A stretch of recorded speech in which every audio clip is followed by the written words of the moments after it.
gracias. Un programa lleno de idas, subidas, bajadas. Bueno, pues tienes los elementos. Hemos estado hablando de cómo manejar el tiempo, de las redes sociales. Kiyosaki nos habló claramente de cómo poder transformarnos, cómo entender hacer más con menos. Blair nos habló de todas las interacciones que hay hoy día en el mundo y de todo lo que se está generando.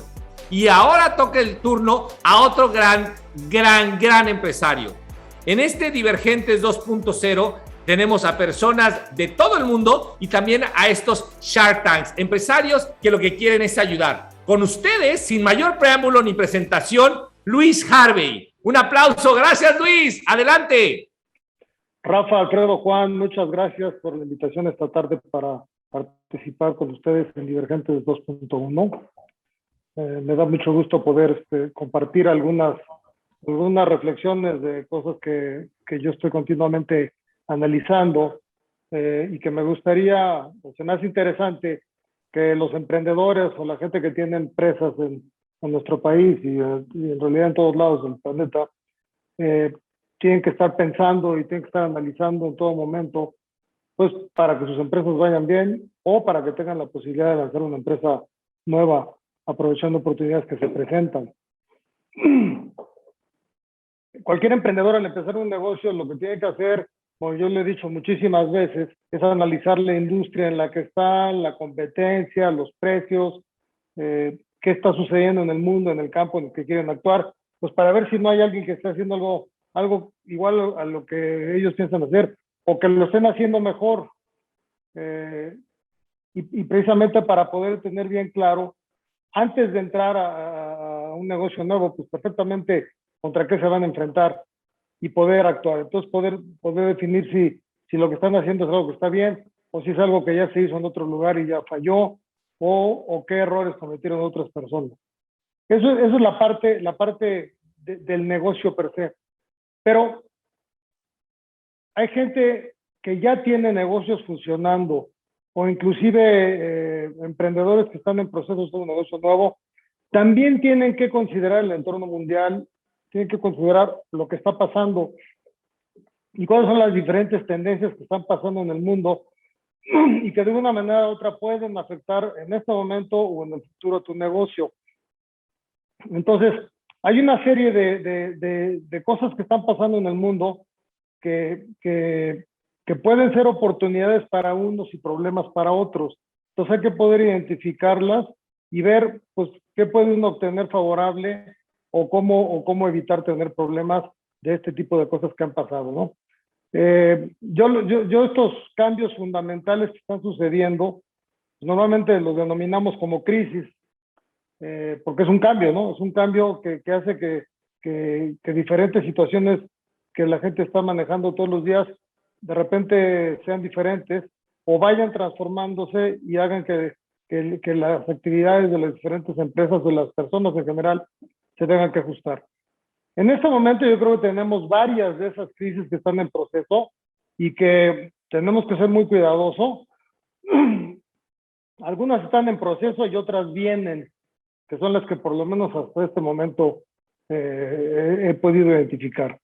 Y se las voy a enumerar un poquito y luego hablaremos un poco de cada una de ellas para poder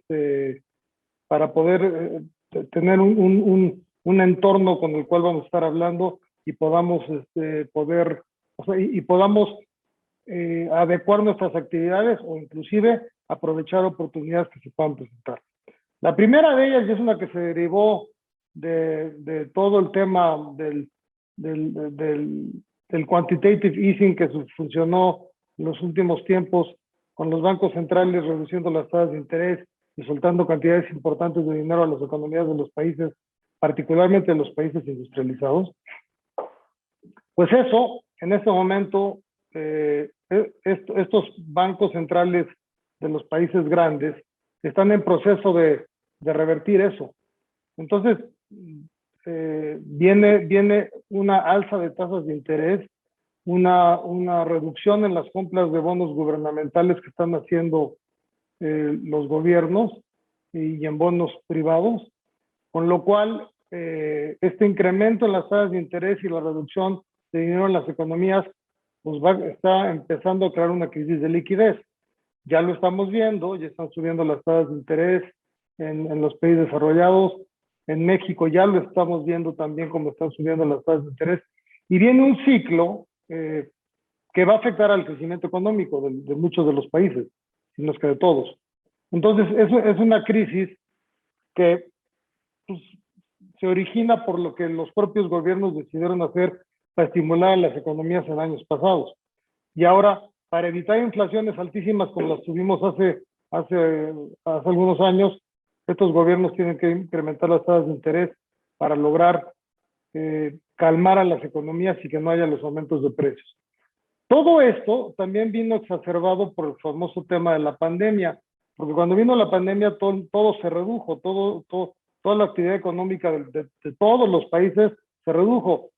Pero en cuanto a la pandemia, que no necesariamente se ha acabado, pero los gobiernos decidieron volver a echar a andar las economías, todo está en un proceso de desajuste, porque hay un montón de actividades en las que la demanda de productos y servicios no está pudiendo ser cumplida con la oferta existente.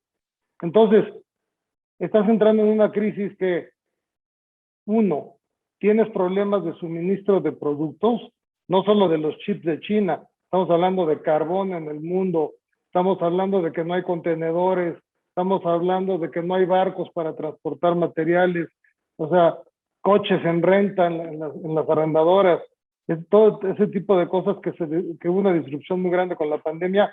Si a eso le añades el tema del incremento en las tasas de interés, pues puede tener un efecto muy importante en el crecimiento económico de todos los países en los próximos 2 años. Entonces hay que tener mucho cuidado. La otra crisis que tenemos, que ya todo el mundo la tiene perfectamente identificada, dice que estamos actuando, pero en realidad no estamos actuando suficientemente bien. Es la famosa crisis derivada del cambio climático. Obviamente ya lo sentimos.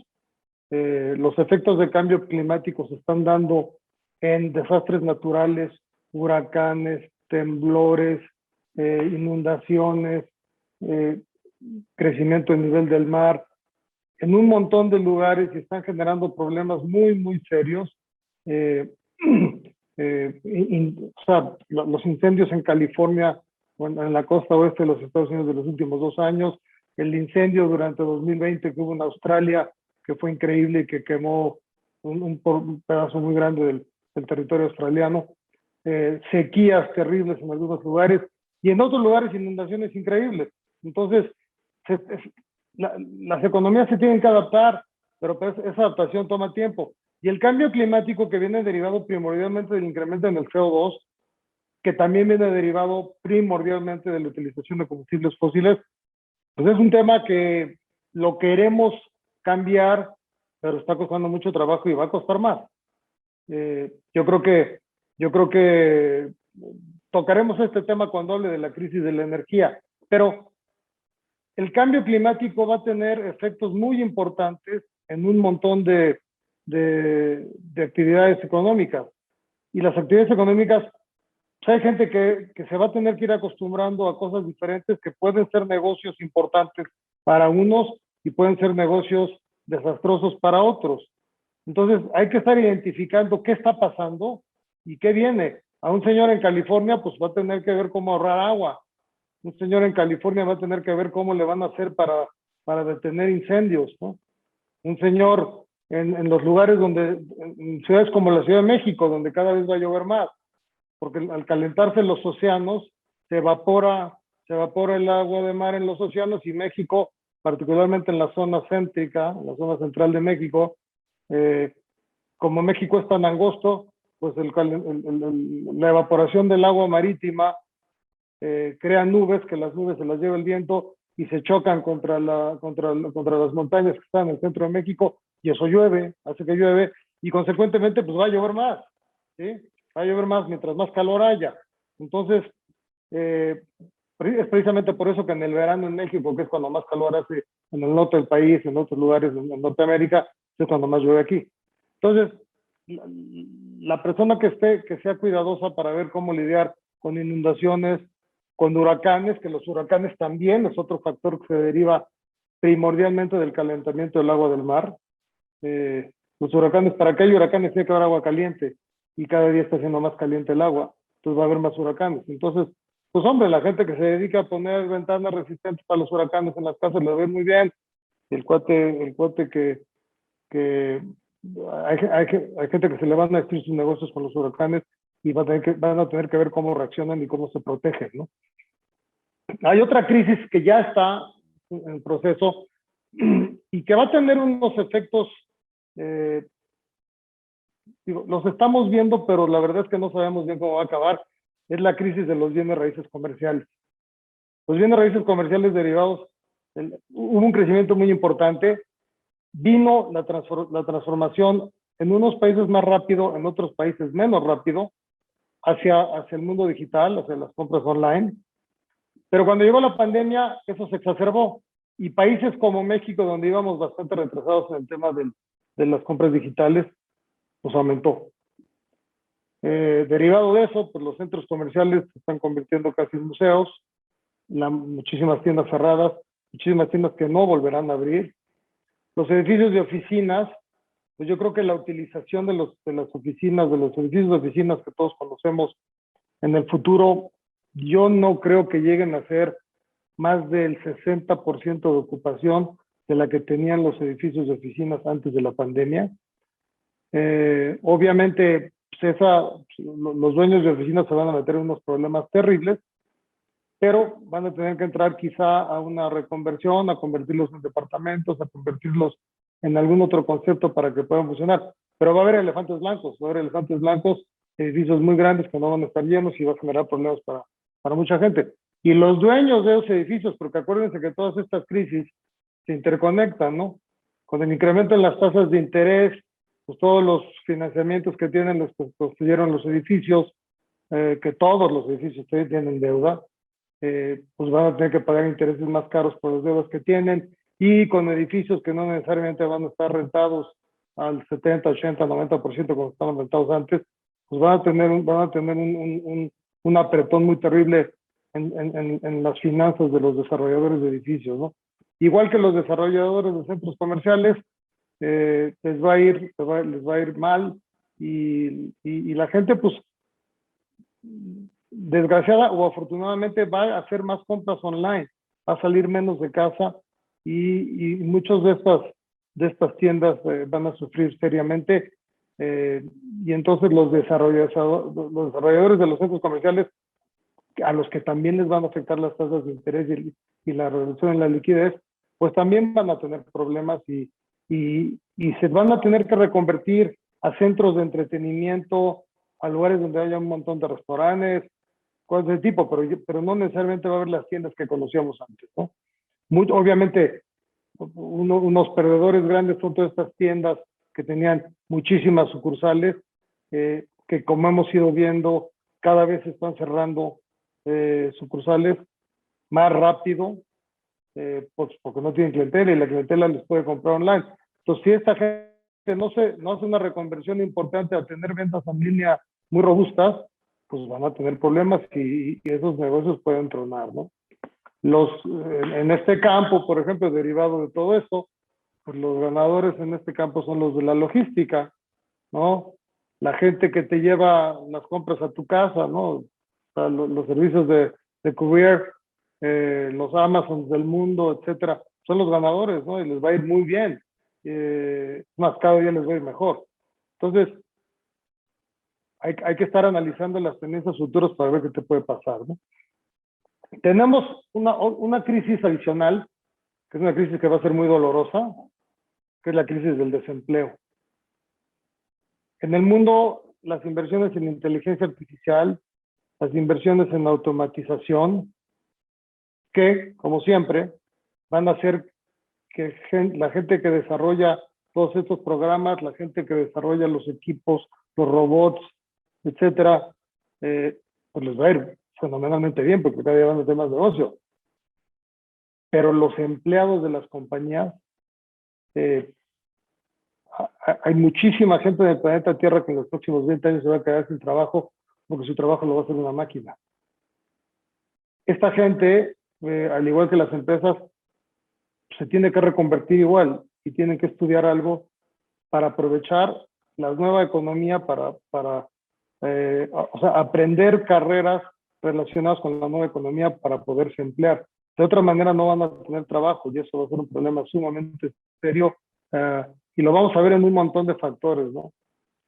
Por ejemplo, en el ramo automotriz, que, que, que obviamente también viene un cambio importante en el transporte. El rato que los vehículos autónomos se usen más, y eso va a pasar en los próximos 10 años, pues la cantidad de choferes que se van a quedar sin trabajo va a ser increíble.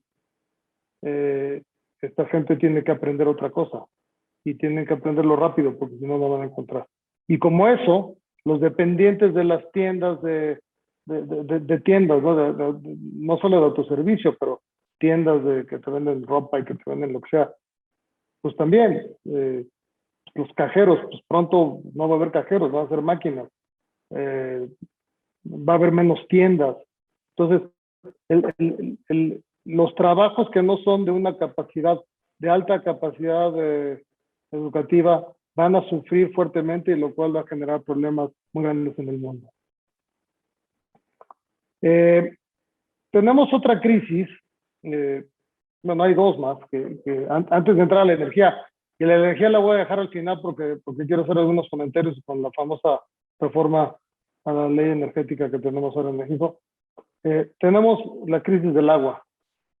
El agua, o sea, las guerras en el futuro, o sea, muchas de las guerras en el futuro en nuestro planeta van a ser derivadas de la disponibilidad de agua.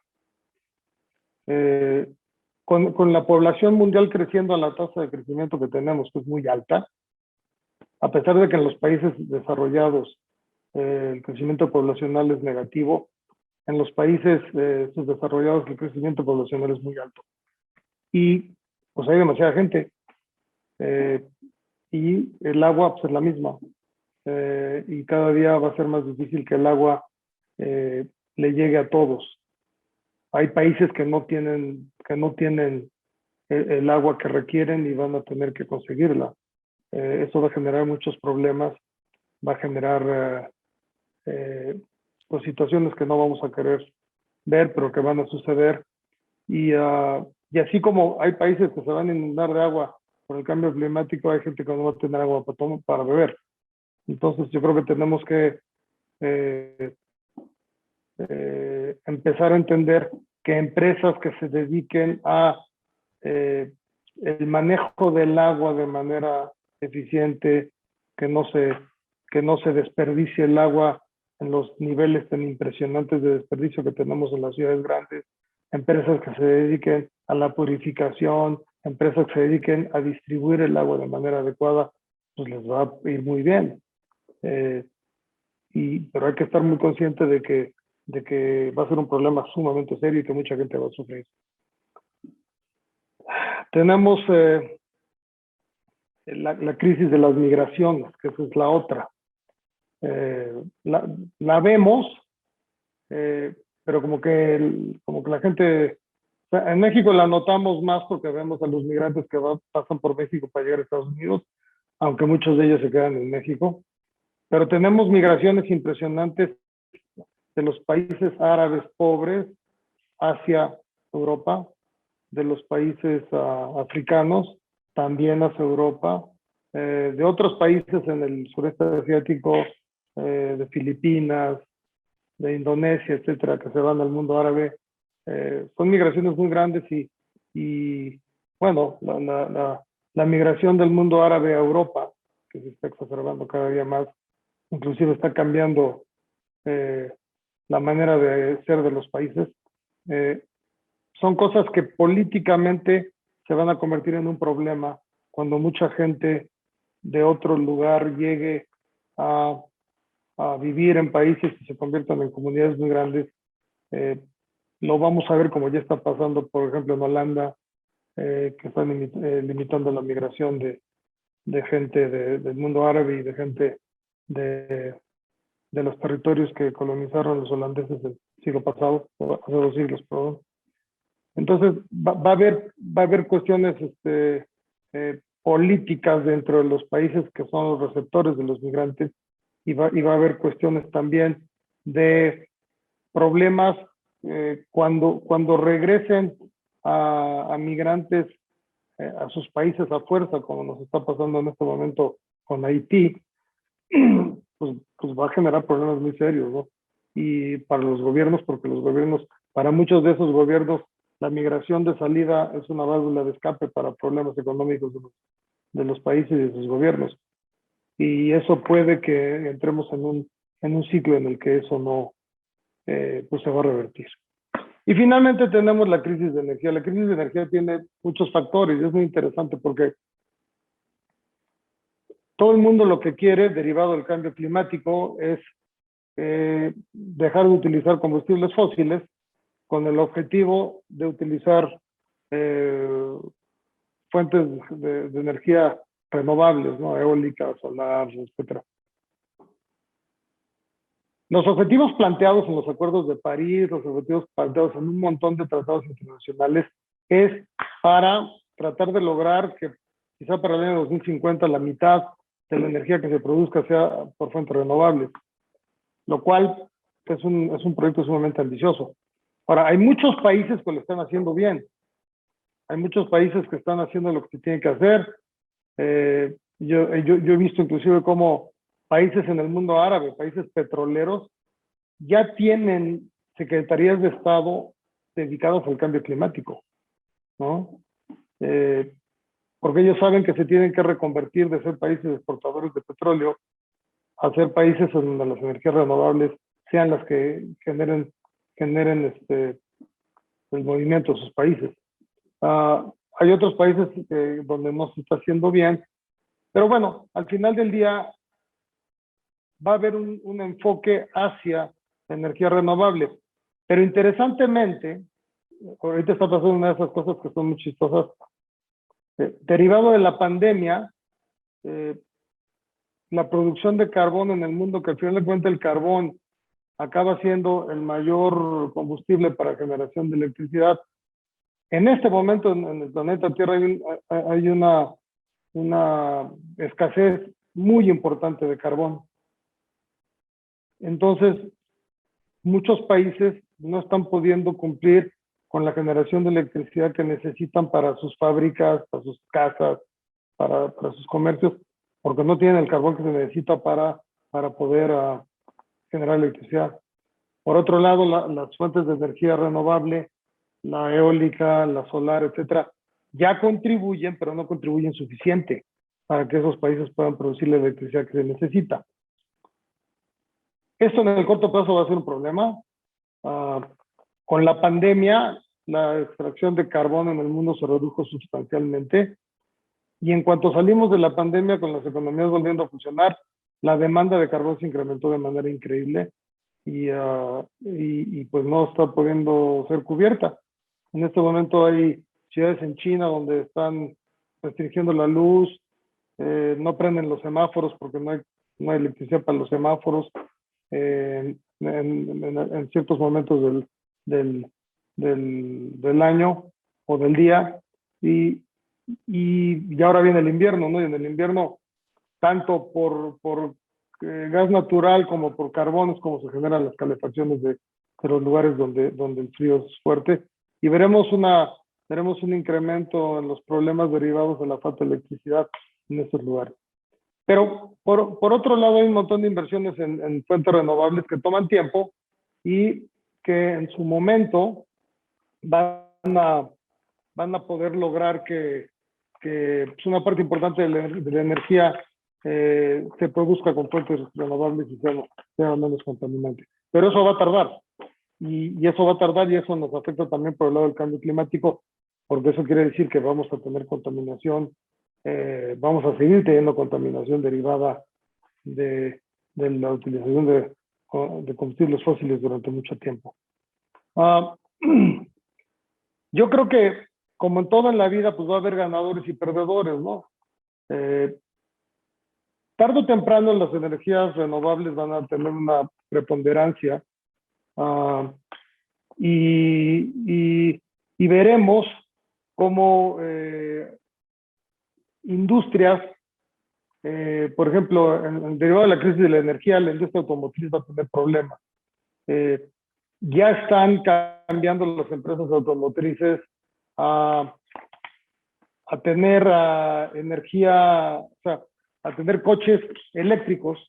Hay, por ejemplo, Volvo, la compañía, ellos ya anunciaron que para el año 2030 solamente van a vender coches eléctricos, lo cual, pues, es muy interesante, ¿no?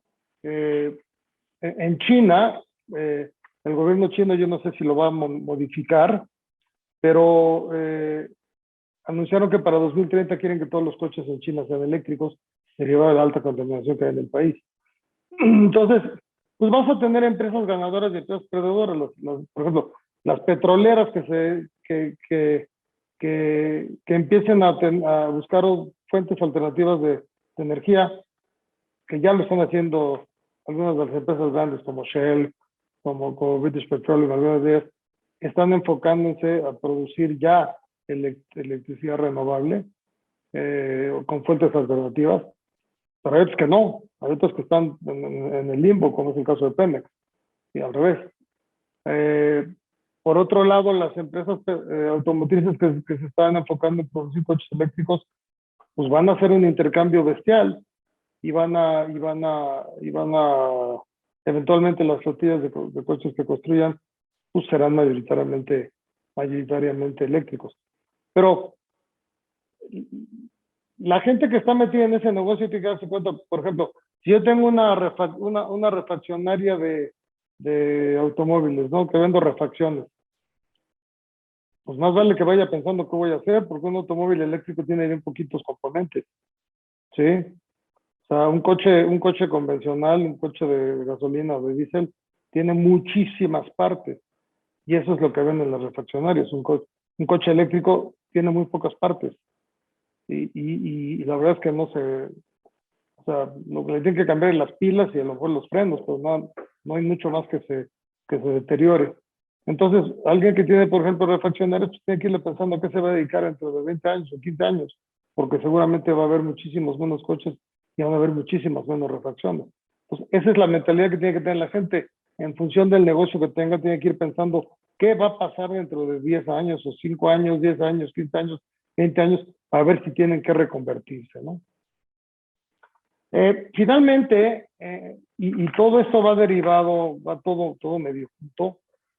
El famoso tema de la reforma energética que se está planteando por parte del gobierno en este momento, pues estamos en una situación en la que el mundo está enfocándose a tratar de hacer que las energías renovables sean las que provean la mayor parte de la energía del planeta Tierra en el futuro.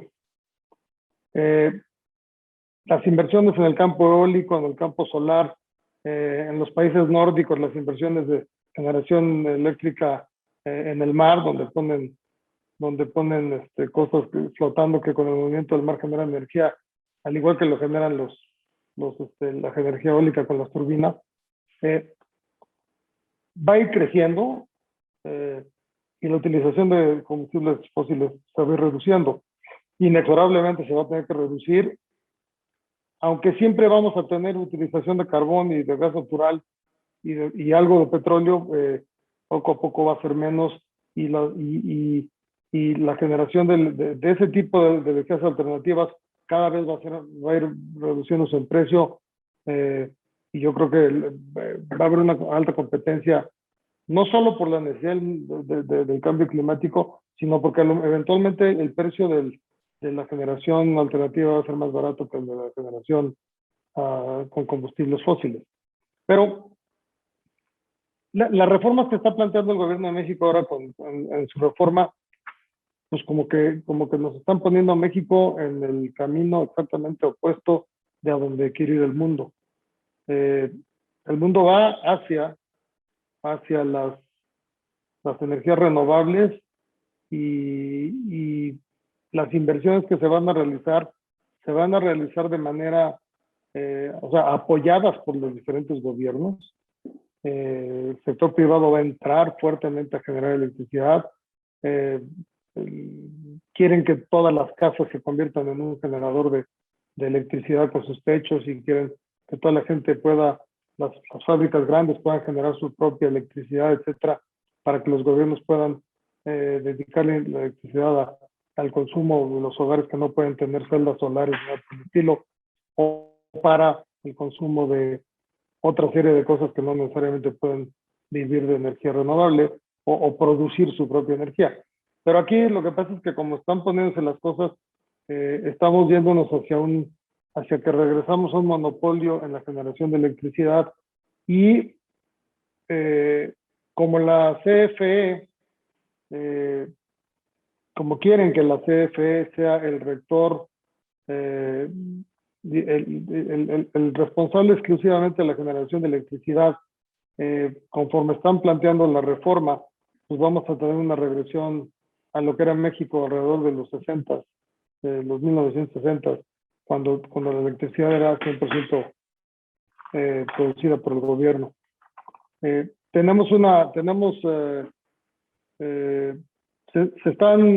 están planteando una serie de cuestiones en la reforma energética que van a hacer que los reguladores existentes, los cuales hacen que las cosas funcionen con orden y con claridad, como es la Comisión Nacional de Hidrocarburos, que es quien regula la producción y extracción de hidrocarburos, la Comisión Reguladora de Energía, que regula las tarifas del sector eléctrico, el CENACE, que es el Centro Nacional de Control de Energía, que opera el Sistema Eléctrico Nacional y el mercado eléctrico mayorista, y esos son los que regulan, hacen que las cosas funcionen. La CFE hoy en día es una empresa, es un generador de energía, es un proveedor como cualquier otro, como podría ser uno privado. Y con la reforma lo que quieren es que la CFE se convierta en el organismo regulador del sistema eléctrico mexicano junto con la Secretaría de Energía. Entonces, lo que acaba sucediendo es que si se aprueba la reforma, la CFE será quien haga el primer despacho de energía. Va a determinar el precio de la energía, de la electricidad en México, va a determinar las tarifas de transmisión y distribución para los generadores públicos, para ellos y para los privados, y va a determinar el costo de la electricidad para los consumidores finales, lo cual pues, lo convierte en un juez y parte, porque al final de cuentas lo más probable es que la CFE le dé prioridad para producir electricidad en sus propias plantas, porque ellos van a determinar quién produce primero. Pero sus plantas son viejas, caras y súper contaminantes, pues todas funcionan con combustóleo, muy pocas con gas natural. Entonces, si las plantas de la CFE son las primeras en operar, las energías renovables, las plantas renovables que son mayoritariamente privadas, a lo mejor no tengan que producir energía si es que o sea, si la CFE produce suficiente energía,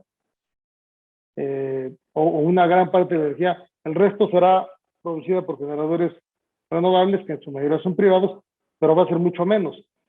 Lo que nos llevará a que la producción de electricidad en México se haga con plantas viejas y contaminantes, lo cual va exactamente en contra de lo que quiere hacer el planeta Tierra.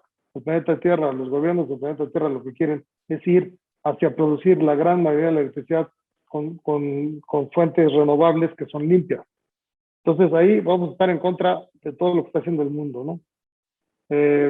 Hay una plática mundial que se le denomina la transición energética, que es exactamente pasar de producir energía de fuentes, o sea, a través de